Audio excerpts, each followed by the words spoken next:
Hi, it's Kevin Bates here, and today I thought I would conduct a thought experiment on the rewriting of the Bitcoin blockchain. So in 2014, the Bitcoin core developers removed this thing called checkpoints from the Bitcoin core software. Previously, they had hard-coded a block into the source code every now and again as an anchoring point to say that this is a block in the genuine chain of the Bitcoin system. The reasons why they removed them are a bit complicated, but there's an article on Stack Overflow where Peter Viola talks about it. With the removal of those checkpoints, you could technically go and mine on top of the Genesis block.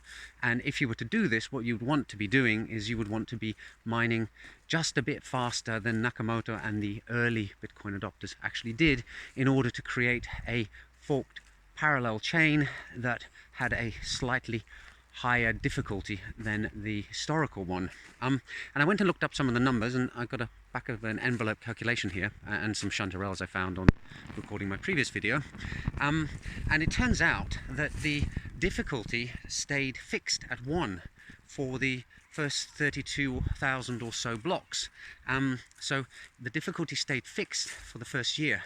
Now, I think what we can conclude from that is that Nakamoto probably ran some experiments before launching Bitcoin, had a high power machine or a bunch of them in order to mine, and then carefully throttled back their hashing power in order to maintain the difficulty at a fixed level, but still keeping some hashing power in hand in order to be able to step in and fix things if things went wrong.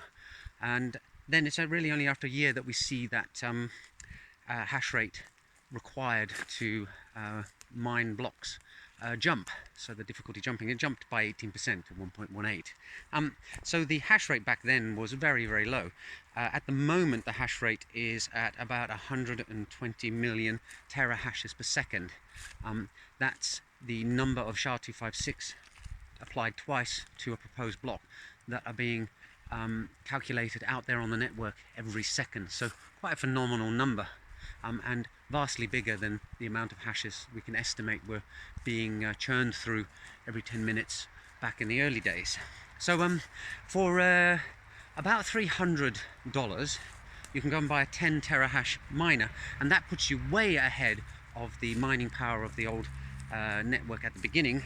And in fact, at that rate, it'll take you through till about 2010 before the real network has more power than you. So if you've got $3,000 to spare, you can buy 100 terahashes. That takes you through to June 2011. And if you wanted to take on the existing network now and have a similar amount of hashing power in order to be able to rewrite, well, then you're looking at about 4 billion, and that's just to be level pegging with them. So you need to have, say, twice as much so that you can actually catch up with them as you're rewriting. So quite a substantial amount of money. And then, of course, in my calculation, I haven't even taken into account the sheer amount of electricity that you are going to have to buy in order to run your $4 billion worth or $8 billion worth of miners. So given that the market cap of Bitcoin is at about 120 billion at the moment, if I remember rightly, then that's quite an outlay in order to try and subvert the network.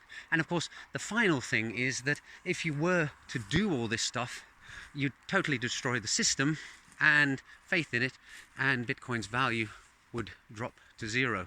So you wouldn't get anything for your returns anyway. So there you go, a quick hashing thought experiment. Hope you found it interesting. Feel free to ask any questions in the comments below. Bye for now.